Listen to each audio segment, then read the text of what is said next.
Olá, meu nome é Emerson Marques e você está no STF, Sociologia, Teologia e Filosofia. No vídeo de hoje falaremos sobre Deus. Não se esqueça de se inscrever no nosso canal e deixar o seu joinha. Após a vinheta falaremos sobre Deus.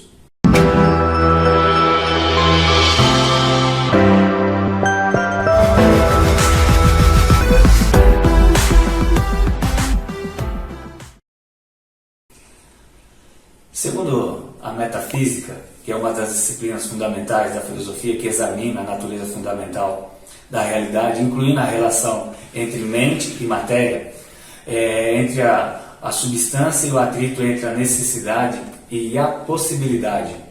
Immanuel Kant, ele diz que não existe nada no entendimento humano que não seja oriundo de uma relação desordenada do homem com o mundo. E dentro da metafísica, nós temos três importantes áreas de estudos: a ontologia, a ciência de ser, e a palavra vem do outro, ser, e logos, estudo. Teologia, ciência que estuda a Deus. Gnossologia é o ramo da filosofia que estuda como a inteligência conhece as coisas. Politeísmo, nós temos duas formas de cultuar a Deus, ou de deuses, ou como se adora a Deus. Nós temos o politeísmo. O que seria o politeísmo? Vários tipos de deuses. Nós temos a mitologia nórdica, a mitologia grega, nós temos os astecas, os maias, e enfim, algumas religiões africanas que cultuam vários deuses. E o que é o monoteísta? Ou seja, aquela religião que adora um só Deus. E as três religiões que adoram um só Deus está o judaísmo, islamismo e o cristianismo. Enfim, o que é Deus? Pastor André, seja bem-vindo. Muito obrigado, Emerson. Corte dramático aqui depois que eu vou fazer esse vídeo. Respirou? Sim. Estou me segurando aqui para manter todo steady. Vamos lá. Muito obrigado, Emerson. Prazer mais uma vez estar aqui para a gente falar um pouquinho sobre esse assunto que é tão interessante, né? O que é Deus. Cara, definir Deus numa só palavra é impossível, né? Ao longo dos anos, o homem tem tentado definir Deus ou estudar Deus, saber quem é Deus. E para ficar simples para o público entender, para o pessoal que está em casa entender, Deus para nós, dentro da teologia cristã, é o Criador de todas as coisas. Deus, ele é onipotente, onipresente, onisciente, é o Todo-Poderoso, ele é aquele que sempre foi, ele é um ser que ele não é criado, ele é um ser que ele não existiu a partir de um evento qualquer, como nós vamos falar de repente da teoria do Big Bang, não. Deus, ele sempre foi. A existência, a vida, tudo está nele. Então, Deus, ele é, em suma, de uma maneira bem simples e resumida, ele é o Criador de todas as coisas. No começo nós falamos sobre várias religiões que cultuam vários deuses, né? Dentro da mitologia nórdica ou grega, eles têm os seus deuses, cultuam. Às vezes alguns se assimilam, os nomes são meio similares, mas de formas diferentes. Mas assim, como é que a gente pode entender esse Deus? Como é que a gente entende a manifestação desse Deus? Pastor Guilherme, seja bem-vindo. Obrigado, Emerson. Para nós, seres humanos ilimitados, dependentes de Deus em todos os passos da vida, é muito difícil nós, em nossa limitação, definir a pessoa de Deus, que é um ser transcendente e ao mesmo tempo imanente. É um Deus criador de todas as coisas, como bem colocou o pastor André. Eu acredito que a definição que se aproxima com mais exatidão para conseguirmos compreender melhor sobre a pessoa de Deus é a definição de Strong, que diz que Deus é um espírito que controla, governa e dirige tudo e a todos, cuja fonte é Ele mesmo, sem fim. Então observe que Deus, ele é o único Deus criador de todas as coisas. E é importante nós destacarmos que o Deus das Escrituras, o Deus eterno e imortal, destacado aqui na primeira carta de Paulo a Timóteo, capítulo 1, verso 17, diz: Ao Rei dos séculos, imortal, invisível, ao único Deus, seja honra e glória para todo sempre. Amém. A Escritura, em todos os seus contextos, apresenta o Deus Criador de todas as coisas como o único Deus. Deuteronômio capítulo 6, verso 4. Ouve, pois, ó Israel, o Senhor teu Deus é único.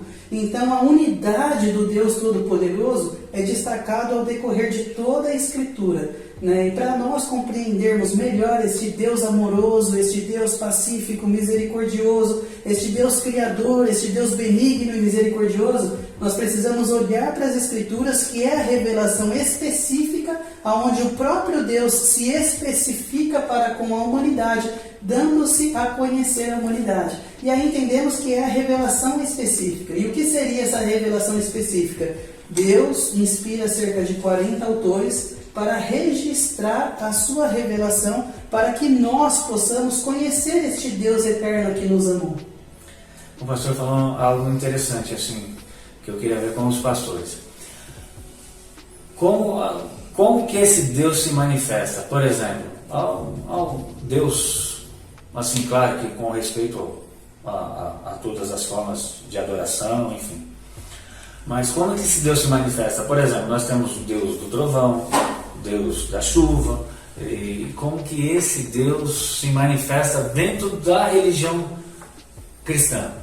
Interessante você pensar que dentro do ser humano, o nosso Deus, ele colocou uma semente dentro de nós, que ela acaba sempre fazendo com que a gente olhe para Ele, a gente volte para Ele. Ele colocou em nós, as maneiras que esse Deus escolheu se revelar. O pastor Guilherme falou a questão da revelação especial. A gente acredita que, em linhas gerais, são basicamente duas, que é a natureza, uma revelação geral, que é aquilo que ele criou, as coisas que ele fez, que ele se revela através da sua natureza, e a revelação especial, que de uma maneira bem simplória de dizer assim, é como Deus escolheu revelar seu amor por nós, e como ele mostra o ser humano caído e o caminho que ele mesmo traçou para que nós voltássemos para ele. A Bíblia, ela vai dar uma ênfase muito grande. Então a gente sabe de Deus aquilo que ele quis se revelar a nós. Então essa ideia do ser humano, essa criatividade, por assim dizer, do ser humano,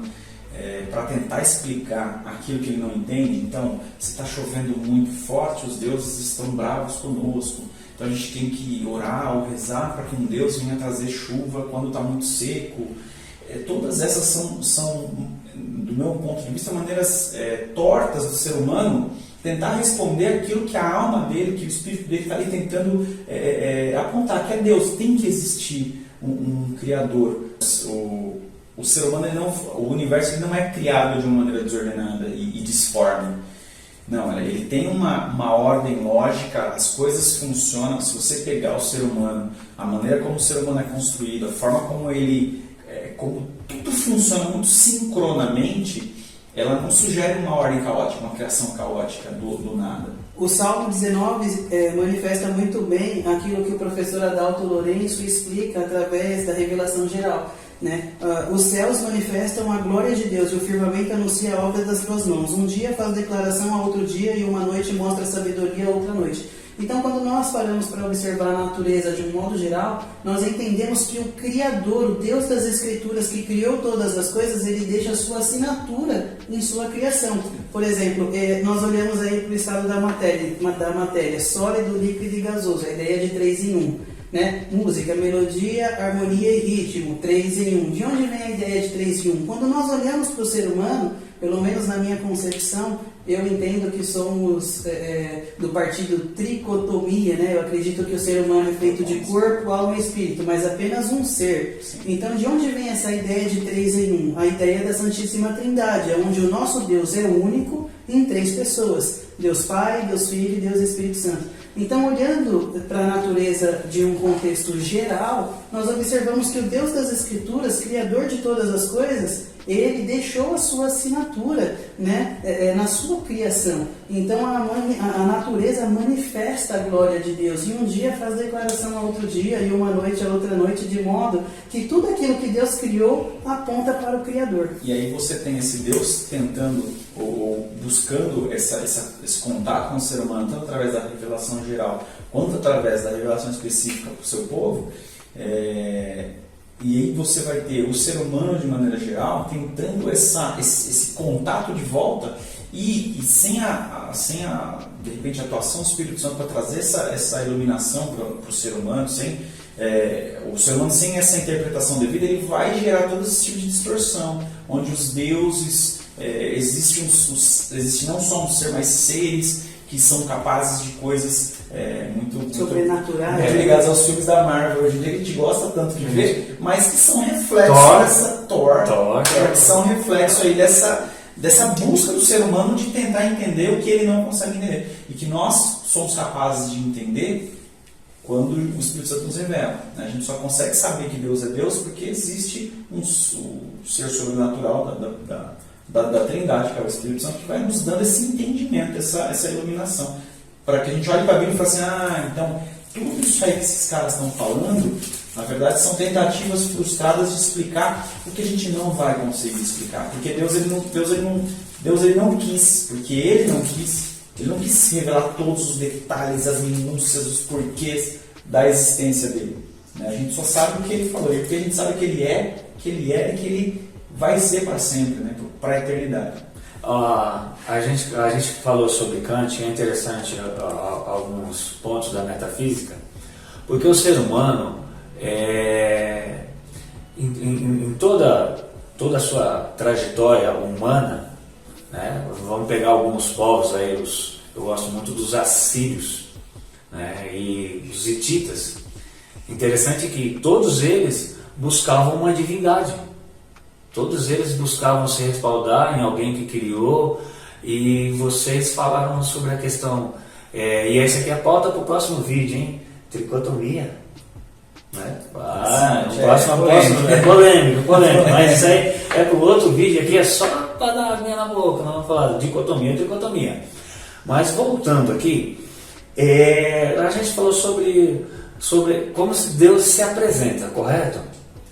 Mas e os atributos desse Deus? Esse Deus, assim, a gente faz as atribuições que esse Deus nos dá hoje, dá para a igreja, dá dentro da religião. A gente pode falar o pastor Glenn vai poder falar muito bem aí sobre a questão dos atributos comunicáveis e não comunicáveis de Deus, né?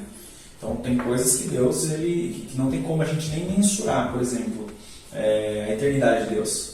A gente nem tem muita noção do que é a eternidade em si, né? Isso é uma coisa que existe para sempre. É uma definição muito difícil para nós compreendermos, né, e definirmos o que é eternidade. Né? Porque passa do nosso limite, velho. A questão da onipotência. Ele pode fazer todas as coisas? Como é que é? O que é onipotência? Né? Então, assim, os atributos de Deus, a definição de atributo basicamente é aquilo que Deus pode, ou que uma pessoa pode ou é capaz de fazer, né? Então você vai ter atributos como os atributos comunicáveis, bondade de Deus, que Ele comunica ao homem, a gente consegue ter um nível de bondade em nós, e aí, claro, a gente não vai falar da questão da depravação agora, mas essa ideia de fazer o bem, a gente consegue praticar, enfim, misericórdia, amor, são atributos que fazem mais sentido pra gente, né? E a gente tem isso, porque conseguimos, né, na dependência de Deus, praticá-los segundo a sua orientação. Agora, por exemplo, se você pensa na onipresença de Deus, a ideia de que Deus está aqui, e de fato Ele está aqui, mas como é que é isso? A gente não consegue ver Ele, mas Ele está aqui, só que Ele está aqui, ao mesmo tempo que Ele está lá em cima, que Ele está do lado, que Ele está no posto de gasolina, que Ele está no supermercado, Ele está em todos os lugares ao mesmo tempo, sendo um ser só. Isso o salmista expressa muito bem aqui em Salmo 139, verso 7. Para onde me irei do teu espírito? Ou para onde fugirei da tua face? Se eu subir ao céu, aí tu estás. Se fizer no céu a minha cama, eis que tu ali estás também. Se tornar as asas da alva, se habitar nas extremidades do mar, até ali a tua mão me guiará e a tua destra me susterá. Então, o salmista expressa muito bem que o nosso Deus é um Deus onipresente, entre outros textos também que expressa os atributos incomunicáveis de Deus. De uma forma mais simplória, atributos são qualidades que pertencem a Deus no tocante aos atributos incomunicáveis, ou seja, são qualidades que pertencem unicamente à pessoa de Deus. Por exemplo, a eternidade. né? E aí nós conseguimos enxergar em João 8,58 a deidade de Cristo, a segunda pessoa da Trindade. Quando ele diz, antes de Abraão existir, eu sou. Então ali nós conseguimos enxergar através dos parâmetros bíblicos a segunda pessoa da Trindade expressando os seus atributos incomunicáveis que pertencem somente à divindade do Deus Criador de todas as coisas.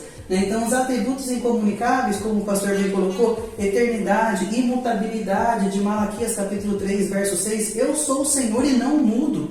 Nós somos passíveis de mudança, porque somos seres humanos limitados e falhos. Mas o nosso Deus é um Deus que não muda. Isso é muito confortante para cada um de nós, saber que o Deus que prometeu essas maravilhosas e majestosas promessas não muda no tocante à sua palavra. Passarão os céus e a terra, mas as minhas palavras jamais passarão. Sabe uma coisa que então, esses atributos assim, incomunicáveis nos faz alusão sobre o Deus Todo-Poderoso, porque através desses atributos nós enxergamos que Ele é único. Sabe uma coisa que eu acho difícil, que a gente se perde muito? Né? Quando a gente tenta definir Deus a partir da nossa própria ótica. Né? O ser humano, nós precisamos entender, seja qual for a sua confissão de fé aí, nós precisamos entender que existe uma limitação para nós. Né? E às vezes a gente quer encaixar Deus dentro de um quadradinho.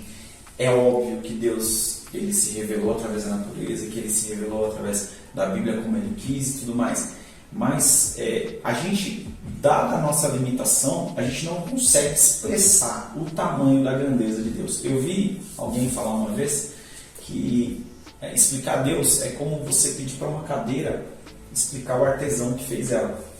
Não tem como. A cadeira, ela sabe que ela é uma cadeira, mas ela não consegue. E ela consegue se explicar muito limitadamente dentro da formatação. Né? Ela não consegue olhar para o Criador dela, tem toda uma inteligência por trás, toda uma condição que a cadeira nunca vai atingir. Que moldou ela. Exatamente assim. A criatura jamais vai conseguir explicar o seu Criador na totalidade. Né? Então, assim, claro que nós devemos nos esforçar para entender a Deus. Eu acho que é isso que nos faz, que nos caracteriza como povo de Deus, porque a gente quer entender quem nos formou, para onde Ele vai nos levar. Essa é a nossa fé. Então, nós devemos mergulhar na Bíblia. Nós devemos realmente estudar aquilo para entender a dimensão, mas nunca limitar o tamanho de Deus. Porque senão a gente cai na questão da comparação. Assim. Então, a comparação que você fez de Deus com os deuses nórdicos, por exemplo. É cabível essa comparação? Claro, dentro do secularismo, óbvio que sim. Porque dentro do secularismo, Deus ele é enquadrado como um Deus. Deus ele só é o Deus para nós cristãos, para nós que acreditamos e tudo mais. Podemos ver que Ele é único. Exato. Né? Agora, dentro do secularismo, Ele é um Deus. Então, para um cristão, para um evangélico, para um protestante, comparar Deus com os deuses nórdicos, e aí eu estou dizendo isso por muito para a questão midiática, que os filmes da Marvel mesmo e outros filmes de super-herói trouxeram, né? E aí você pensa em criaturas sobrenaturais, poderosíssimas, andando por cima da sua cabeça, aí que você nem tem noção. E aí já expande para a questão da vida fora da Terra, como é que é isso, né? Mas de maneira simples nós devemos crer que Deus é Deus, Ele é o único Deus, Ele tem um plano para nós, Ele quer nos levar para a eternidade junto com Ele, e nós devemos confiar nisso e buscar conhecer e prosseguir em conhecer a Deus cada vez mais, cada dia mais. À medida que Ele se revela, né? Porque quando a gente para pensar sobre o que significa revelação, revelação não significa eis que te digo, que você vai trocar de carro de jeito nenhum. Revelação nos dá o sentido de mostrar o que está atrás do véu. Então observe a palavra revelação. Revelação é o ato de Deus se revelar ao homem, ou seja, mostrar aquilo que está oculto.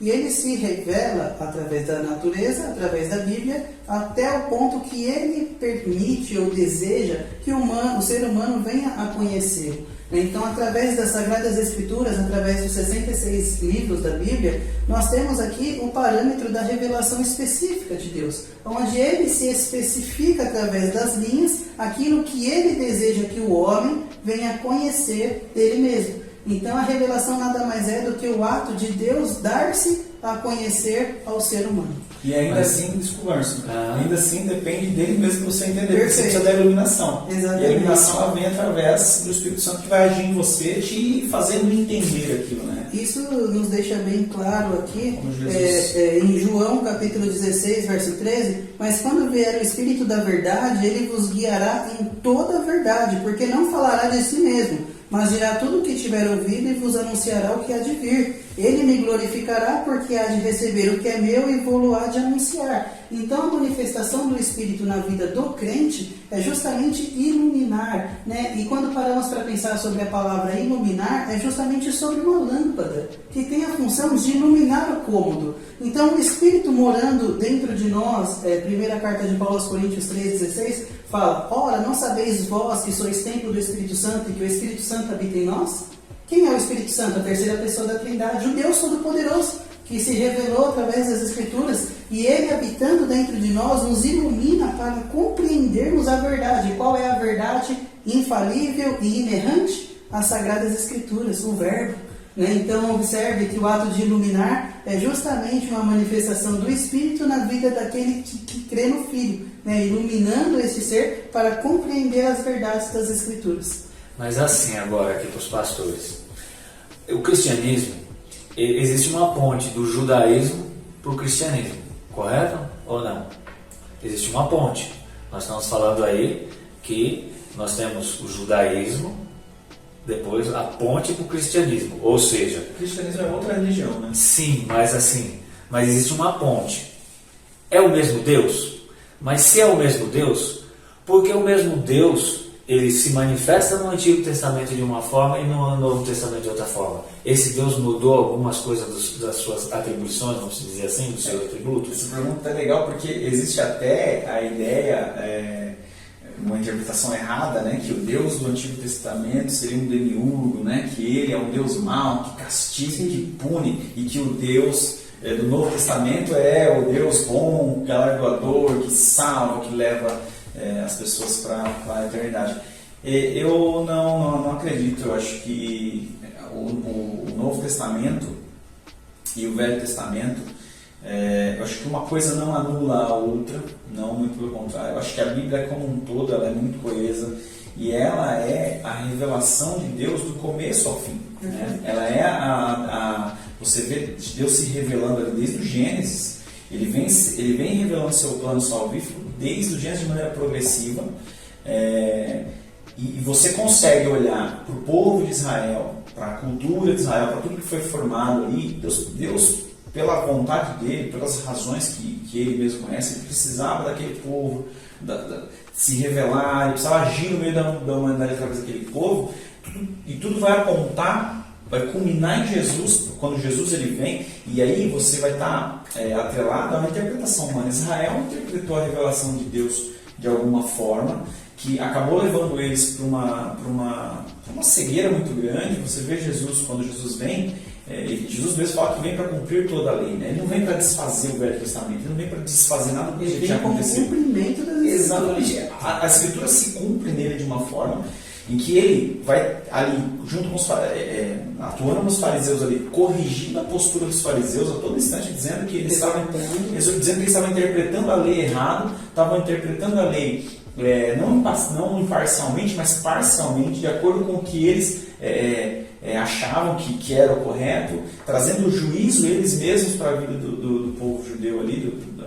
dos contemporâneos ali de Jesus. E Jesus ele vem então como a resposta que Deus tinha lá na eternidade, porque ele fala que Jesus é o Cordeiro morto antes da fundação do mundo. Então ele vem como aquele complemento lá que Deus promete no Gênesis lá, culmina ali em Jesus. E a questão de Israel é que Israel ele não entendeu qual era o plano, o propósito de Deus em Jesus Cristo ali. Eles esperavam uma outra coisa. Então, eu acho que é muito mais uma questão de expectativa mal alinhada ali. Eles esperavam que Jesus viesse para reinar e para colocar os inimigos debaixo dos pés, porque eles tinham uma visão E aqui, pensando assim, essa visão mais... física, né? Porque isso. a questão de colocar o inimigo sobre os seus pés, eles esperavam ali o jugo dos romanos ser aniquilado justamente pelo Messias. Então eles esperavam essa pessoa que eliminasse esse jugo, essa servidão, Temporal, essa opressão temporal e físico. Mas quando a profecia do Salmo diz que o Filho de Deus, né, o Messias colocaria os inimigos do seu povo sob seus pés, ele se referia a Satanás, que aprisionava os seres humanos no jugo do pecado, nos arguilhões, algemas e cadeias do pecado. Então, por não ter essa visão espiritual da profecia, eles interpretaram de uma forma errônea que Jesus não é o Messias. E não reconheceram a sua deidade, não reconheceram Jesus como o Messias enviado por Deus. Então, quando nós olhamos para o nosso Deus único e verdadeiro, ao Rei eterno e imortal, como o apóstolo Paulo bem coloca, nós olhamos na criação e manifestamos ali, podemos observar a manifestação do Deus único através da criação, primeira pessoa da Trindade. Depois vem isso no Antigo Testamento, Então dá-nos a entender que o Deus Pai tem um tratado mais direto com o seu povo em todo o Antigo Testamento desde a criação. Então primeiro vem essa obra de Deus Pai, por isso ele é reconhecido como a primeira pessoa da Trindade. Depois a manifestação da obra do Deus Filho, na operação do seu sacrifício substitutivo e expiatório para a remissão do pecado. E depois vem a manifestação da terceira pessoa da Trindade, a pessoa do Espírito Santo. Porque muitas vezes nós olhamos para essa colocação, primeira, segunda e terceira pessoa da Trindade, e nos dá muitas vezes a falsa ideia de que o Espírito Santo é menos poderoso, ou menos eterno, ou de uma forma minoritária do que Deus Filho e Deus Pai. Mas não, porque é reconhecido como a primeira, segunda e terceira pessoa da Trindade? Justamente pela manifestação das suas obras. Então, primeiro observamos a criação, Deus Pai, e outra, observamos em Gênesis 1:26, façamos o homem à nossa imagem e semelhança no plural, ou seja, Deus Filho e Deus Espírito Santo estava ali. Quando o Espírito pairava sobre as águas, façamos o homem à nossa imagem e semelhança. Isso, sempre no plural, no sentido de que Deus Pai, Deus Filho e Deus Espírito Santo é um único Deus. E nós percebemos a figura perfeita da Trindade, sabe em qual texto?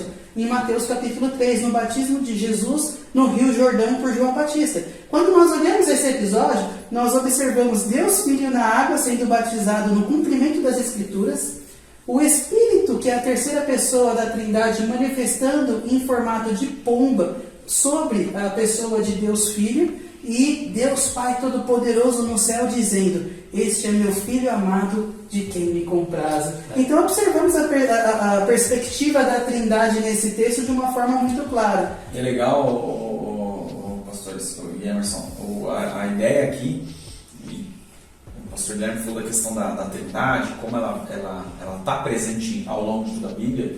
Apesar do judeu ele ter muito essa visão de que é um Deus só, só Deus, é um único Deus, é uma pessoa só. O judeu ele entende dessa forma. Sim. E de algumas visões que foram refutadas no começo da igreja, que foram tidas como heresias, por exemplo, uma visão de que era um único Deus sim, mas que ora ele assumia o papel de filho, ora ele assumia o papel de espírito, mas era um único ser, literalmente. Uma única pessoa. Isso, que assumia papéis diferentes, Não, claramente existe uma diferença na Trindade, de uma maneira que a gente não tem como explicar. Como que o Filho está contido no Pai, o Pai está contido no Filho, está contido no Espírito? Como é que é isso? A gente não entende. É como a gente não entende a falamos divisão da alma, Isso, exatamente. Alma espírito, E também, a questão que o irmão bem colocou, basta olharmos para dentro de nós mesmos. Nós somos criaturas de Deus, e aquele que crê passa então a ser filho. Mas quando nós olhamos para o ser humano, nós observamos que somos compostos de corpo, matéria, o psique, que é a nossa alma, a sede dos nossos sentimentos, e o espírito, Então observamos, são três em um. Opa, mas eu sou uma pessoa só, um mesmo pensamento, uma mesma objetivo, uma pessoa, exato. Não é igual o Venom, Nossa. Assim, vocês estão observando os pastores aqui, eles estão falando sobre Trindade, sobre Deus Pai, Deus Filho e Deus Espírito Santo. Isso aí é um assunto, assim, é um tópico, outro assunto, Mas, se eu falar sobre Trindade, Mas assim, para a gente assim, fazer a definição geral do apanhado de Deus, de um só Deus, nós vimos que o Deus no Antigo Testamento, ele julgava o povo, né? Tem uma passagem na Bíblia que Deus mandou Moisés descer a espada àqueles que não o seguiam. Enfim, esse é o Deus do Antigo Testamento, foi o que nós falamos, e os pastores já pularam para a Trindade. Mas assim, para a gente entender, o Deus não mudou, correto? É o mesmo Deus. Lá, a ponte que eu disse sobre para o cristianismo. Mas assim, se fala muito em amor. Mas Deus também é justiça? Quando será aplicada essa justiça? Para a gente já estar caminhando no final. Olha, Deus é justiça, e aí é uma discussão muito grande que existe aí nos bastidores teológicos. Aí, se Deus mandou matar, como é que esse Deus punitivo e tal? E existe algumas linhas e algumas maneiras de interpretar. Uma delas é, por exemplo, de que Deus ele exercia a justiça dele através também da morte. Porque se você voltar lá no jardim, qual foi a condenação do homem? A morte. O pecado levou o homem para a morte. Então morrer é consequência, entre aspas, natural do pecado. É a consequência, é a punição que Deus dá para o homem. Né? Um texto que diz muito bem claro isso é Romanos 6,23, porque o salário do pecado é a morte, o salário é a recompensa. Você vai olhando no próprio povo de Israel, quando você vai ler, por exemplo, Abacuque. Cara, Abacuque é o único livro da Bíblia em que, pensando nos profetas ali, que né, Deus fala com o profeta fala com o povo. Não, é o profeta indignado, irritado, ele vai falar com Deus, fala assim, poxa, até quando gritarei violência, o Senhor não vai vir aqui, não vai entrar em ação, né? Então, Abacuque ele está preocupado com o seguinte: a iniquidade do povo de Israel aumenta, e da perspectiva do interlocutor, né, da perspectiva do profeta, Deus não vai fazer nada. Deus está deixando, entregou eles às próprias paixões, por assim dizer. Mas você vê a resposta de Deus para ele, e a resposta de Deus é que ele vai levantar uma nação para destruir o povo, para punir o povo. Como julgamento. Perfeito. Não porque Deus é punitivo e vingador, não, é o salário do próprio pecado do povo. Que leva à morte, culmina na morte. Aí o profeta vai indagar a Deus, o Abacuque vai indagar a Deus assim, peraí, Senhor, calmou, mas eles são mais, olha a perspectiva do profeta, eles são mais ímpios que nós, né? Eles são mais pecadores que nós. O pecado que eles cometem é muito mais terrível que o nosso. Como é que você vai pegar uma nação que é, no julgamento do profeta, pior que nós, para nos julgar? Né? Deus ali, leiam o livro de Abacuque, é um livro curtinho, vale super lá, é muito legal mesmo, assim, é um dos livros mais gostosos de ler. Assim, eu gosto muito, particularmente. Dois livros que eu gosto muito de ler, Daniel e Abacuque. Mas, enfim, apesar que para o judeu hoje maldito é quem lê Daniel. Vamos lá. Mas você tem ali Deus dizendo o seguinte, cara, tudo bem, o tempo dessa nação aí, ela é passageira também. Eles também encontrarão a punição deles, e de repente essa punição não é porque Deus ele vai castigar, não, é o natural. Vai acontecer esse massacre. Então, a visão de alguns teólogos vai dizer o seguinte, que Deus usa de situações para trazer a sua justa justiça como punição para o pecado daquela geração. A partir de Adão até o último ser humano que nascer na Terra, não existe ninguém indesculpável, não existe ninguém desculpável, aliás, não existe ninguém que é justo na Terra. Porque fala que o Senhor olhou para a Terra e não viu um justo sequer. E esse olhou para nós, não é que ele olhou naquele momento, ele olhou no presente, no passado, no futuro, ele olhou tudo. No âmbito geral. Exatamente, ele não viu ninguém justo. Então, e agora a gente para pensar, e essa justiça em nossos dias? Porque hoje a gente olha para o cenário atual do mundo e a gente observa muitas injustiças, né? No quesito político, no quesito educacional, em todos os âmbitos, no trabalho, na família, em muitas outras situações nós encontramos presente a prática da injustiça. Mas esses que praticam tais pecados, né, transgressões contra a lei do Senhor, não ficarão impunes. Porque o mesmo Deus que julgou as nações no Antigo Testamento é o justo juiz de Mateus capítulo 25, que irá julgar todas as nações.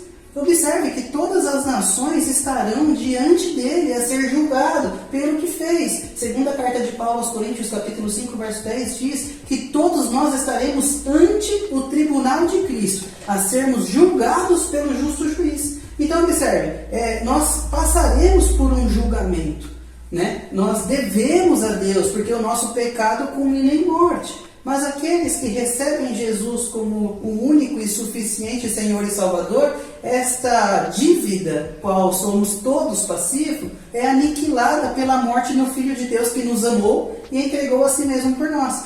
Então a nossa dívida é aniquilada quando depositamos em Jesus a nossa fé. Mas, se não o fizermos, seremos passivos de julgamento. E esse Deus do Antigo Testamento irá julgar todas as nações. E aí está a grande posição. Aonde estaremos depois desse julgamento? Será que nós estaremos à direita do Deus Pai, Deus Filho e Deus Espírito Santo no seu trono branco e ouviremos da boca do próprio Senhor: vinde, benditos de meu Pai, possui por herança o reino que já vos está preparado desde a fundação do mundo? Ou será que nós seremos colocados como bodes à sua esquerda e ouviremos do justo juiz: apartai-vos de mim, vós que praticais a iniquidade? Assunto bom. Bom demais. Gostoso, né? Falar de Deus é muito bom, aprender de Deus é muito bom, mas por hoje nós vamos ficando por aqui, agradecendo o pastor André, pastor Guilherme, né? E você aí, não deixe de se inscrever, deixar o seu joinha para nós, deixe seus comentários embaixo, que muitos nos edifica e aprendemos também, porque temos certeza que o conhecimento te liberta.